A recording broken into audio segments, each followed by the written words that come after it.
guys, hindi na naman tayo nagbabalik sa panibagong video. And syempre, for today's video, ayan, Converge! Ano na?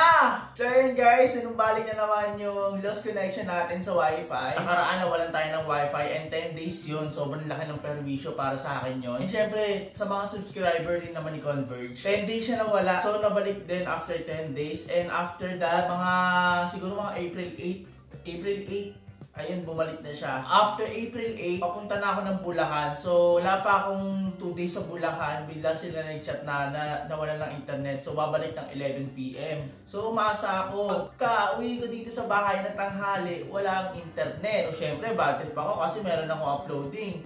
Kaya meron tayong isang delay na hindi nakapag-upload. Meron tayong isang araw na hindi ako nakapag-upload, guys. Kasi nga, di ba, nag-everyday upload ako. So, ayun yung dahilan kasi wala tayong internet. So ayan, bago natin pag-usapan kaya ako nakapag-upload. So nag-antay muna ako ng gabi, akala ko magkakaroon ng wifi. So wala pa rin. Kinabukasan, kailangan ko na talaga ma-upload yung video. So para makapag-upload ako, ang pumunta ako sa kapihan at ayun, napagastos po tayo ng kape. Opo, at syempre ng pagkain. Syempre wala naman libre dito sa panahon ngayon. Kung makikiconnect ka ng wifi, syempre kailangan mo gumastos.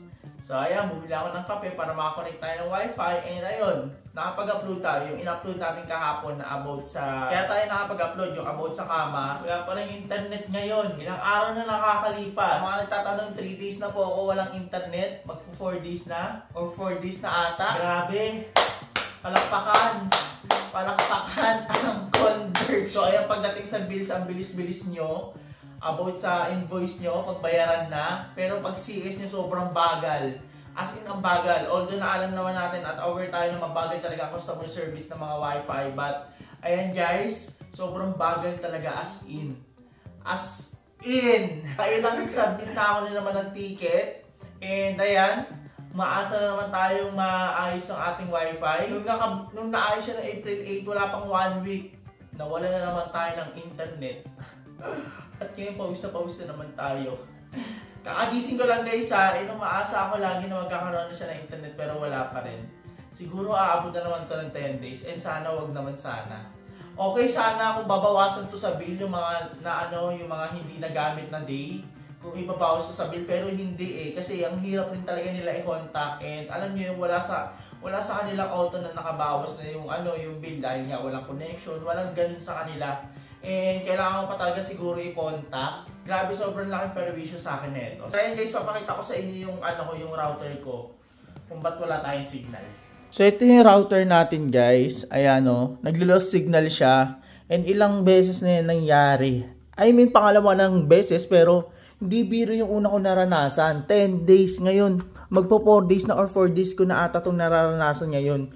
Hindi ko magamit yung internet. So siguro pagsasamuhin ko, 14 days na siyang hindi hindi siya ayos. Diba? Kasi kakaayos niya lang noong April 8 and then wala pang 1 week. Nawala na naman ako ng internet. So grabe, sobrang inconvenience ng Converge. And iniisip ko kung magpapalit ako ng ibang wifi, ibang modem. But alam niyo yun, sayang yung binayad ko kasi hindi ko naman siya nagamit ng maayos and sobrang inconvenience. Hindi ko sila makontak ng maayos yung customer service nila. Grabe, sobrang laking perwisyo para sa akin guys, lalo na pag everyday upload. Ganitong eksena hindi ko kakayanin talaga. So gumagawa ako ng paraan, so magkakape ako sa labas kahit sobrang mahal, kahit wala na akong budget. Pipiliin ko na lang yung murang kape para lang makapag-upload. Yung nangyari ganun kahapon guys. So ayun, buti na nakapag-upload tayo, mabilis yung wifi nila doon. Whew! Laki mong perwisyo sobrang laki mong perwisyo, Converge. Grabe ka. So yan guys, ayun yung balita natin. Kaya siguro baka madali na naman tayo upload. Pero hindi ko hayaan na madali tayo na upload dahil meron na lang ako ilang days para makapag everyday upload. So ngayon for today's video, nailatag na natin yung kama. And ito siya guys. Ayan. So ito nung pagkalatag ko na ito, inubad ko to. Inubad ko tong silk na bedsheet na yun kasi sobrang init. Ay, hindi ko pa siya inubad. Nung patulog na ako, parang naramdaman ko ang init. Kasi kahapon, parang sobrang taas ng temperature dito sa Pinas. So, sobrang init talaga. And then, hinubad ko. Ayun, na-press ko naman ako. Ang sarap sa katawan ng kama. Pag walang bedsheet. And then, ayan. Nilagay na natin yung bedsheet kagabi kasi malamig naman. Kaya nag-try ako magluto, magsaing dito guys. So, ayan, may natira pang kanin. And kakain ako mamaya. Pero may gusto lang ako i-share sa inyo kasi. So ayun guys, baka magulat kayo ah. Baka magulat kayo ah. Baka more on chika ako ah. Meron naman akong igagawang video pero bukas ko pa siya i-upload. So ito yun. I-unbox natin panibagong gamit. Ngayon lang ako puro chika kasi nga hindi ako makapag-isip ng maayos kasi nga walang wifi. Bukod sa hindi makapag-isip, hindi ako makapag-edit ng maayos kasi kailangan ng wifi yung editor ko. Pero wisyo talaga. So ayan, nag-try ako magluto dito kagabi ng ulam. Sobrang lakas ng usok. Yung usok pumalibot dito. So baka mangamoy yung damit, yung kama. Pero hotdog na naman yung niluto ko. Pero sobrang lakas ng usok kahit tiniraan ko yung apoy. Siguro dahil lang rin sa lutuan ko kasi ito yung lutuan ko. So luma. So ito yung pinaglutuan ko na hotdog kasi wala pa akong gamit dito na pang mga panluto-luto. So hindi pa ako nakakabili dahil wala pa tayong budget. But anyway guys, ayan na nagluto ako ng hotdog dito kagabi. Sobrang kumalat yung usok. Sabi ko kailangan ko talaga ng exhaust fan. So dito meron namang slot. And ito kasi yung malaking aircon. So pinasarado yan. Sinarado ko yan kasi ayan yung last na ginamit dito. And then ito yung pangalawa. Ito yung maliit na aircon ginamit din dito. So baka dyan ko ipalagay yung exhaust fan. So may mga slot naman. So ayan, ipapasarado ko yan pag naayos na dito talaga sa loob ng bahay. But unti-unti pa lang rin naman tayo. So ayun, kumalat lang yung usok tapos ang eksena ko. Ganito yung eksena ko pala guys pag mainit. Pasensya na makalat yung likod ko. Kung napapansin nyo makalat ha. Pero inaayos-ayos ko yan guys kasi may mga dumadating tayong gamit. So ito yung ginagawa ko guys kapag mainit. So andito yung electric fan ko. So ito electric fan ko guys. Itatapat ko lang siya dyan. Tapos, gagawin ko siyang exhaust fan. Ayan. Bubuksan ko siya. Ayan. Tapos, ayan na. Ganyan siya. Papalabasin ko lang yung init sa labas. Tapos, kapag ganyan na yung nangyari, pag malamig na dito, tatapat ko naman yung electric fan dito sa loob. Tapos, nakabukas pa rin yung pinto para yung lamig naman yung pumasok. Nilalabas ko lang yung init. So, ang hirap na sitwasyon natin dito guys. Hindi biro. So, ganyan yung ginagawa natin. Ganyan ako pag magluluto or maglilinis. Kasi, after nyan, after lumabas ng init, syempre nakalabas na lahat. Hindi pa naman sigurado na nalalabas niya na yung init lahat. Pero after nyan, yung medyo okay na yung temperature dito sa loob. Mga ilang segundo lang or ilang minutes lang, mainit na naman. Kaya, minsan, paulit-ulit ako. Pero minsan, tinatamad na ako gawin day. Minsan naman, ang ginagawa ko, ito, sinasarado ko. Tapos, buti na lang, naka-double lock to. And then, ayan, kinakabit ko to. Pag kinakabit ko yan, tapos, ito, nakaganto. Ayan, nakatapat sa akin. Tapos, kukuha ko ng upuan dito. Diyan ako upo. So, ang pwesto ko, nakaganyan lagi. Pag magsiselfon, kasi wala akong wifi, so data lang ginagamit ko. So, ganyan yung ginagawa ko dito. So ayun guys, kakain na muna ako. So ngayon ko lang mapakita sa inyo yung pagkain ko.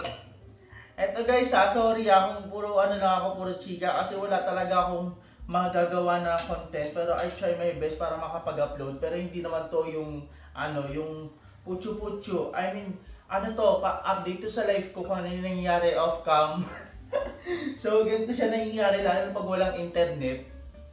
Grabe. Sobrang laki ng pinsala sa akin ng Converge.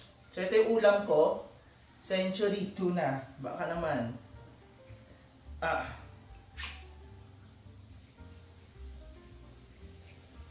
So ito nagsaing na ako kagabi.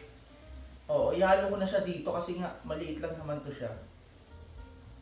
Ito pa yung sinain ko kagabi. And alam niyo yun guys, yung pagkasain ko talaga kagabi, akala ko sunog na yung sinain ko. Pero sobrang sobrang perfect ng pagkasain ko. Tapos alam niyo yun, kumalat talaga yung usok dito. As in, di ba pag mga kulog, sa mga nakaranas dyan, yung loob nyo, yung kwarto nyo or yung bahay nyo kulog, yung usok kakalat talaga kapag walang exhaust fan. So, kailangan talaga magkaroon tayo ng exhaust fan.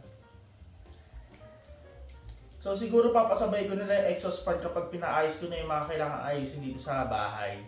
So, meron kasi mga ilan dito na kailangan ayusin, like yung lababo, hindi ko magamit-gamit yung lababo dahil natulo sa baba, nasira yung yung sahuran niya, yung tubo.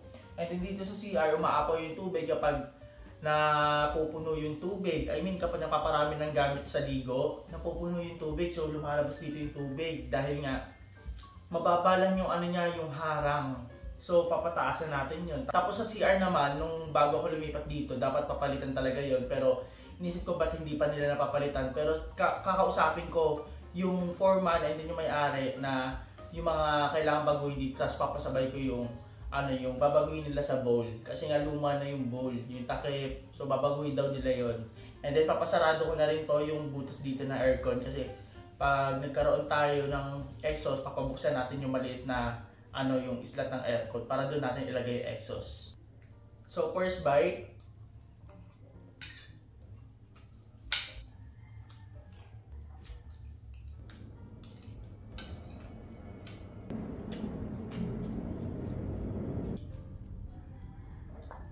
So guys, for now wala pa tayong lamesa.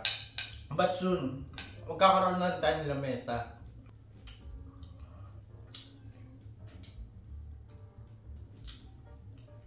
So guys, tapos ko lang kumain. Kung sa may mga request pala dyan guys, kung ano yung gusto nyong, kung may mga suggestion kayo about my room, go lang kasi nababasa ko na may mga comment nyo. And thank you sa mga nagko-comment at concern about dito sa loob na nangyari sa Casa Hiraya. So, thank you so much guys. Sobrang appreciate ko yun. And sa mga nanonood talaga ng mga video natin hanggang dulo. So, thank you. So ayun guys, ito lang yung update natin sa ating live. And konting update lang to, pero grabe yung perwisyo talaga na nangyari sa akin ngayon. Sa mga nakarang araw. Kasi hanggang ngayon hindi pa rin talaga naayos ang internet.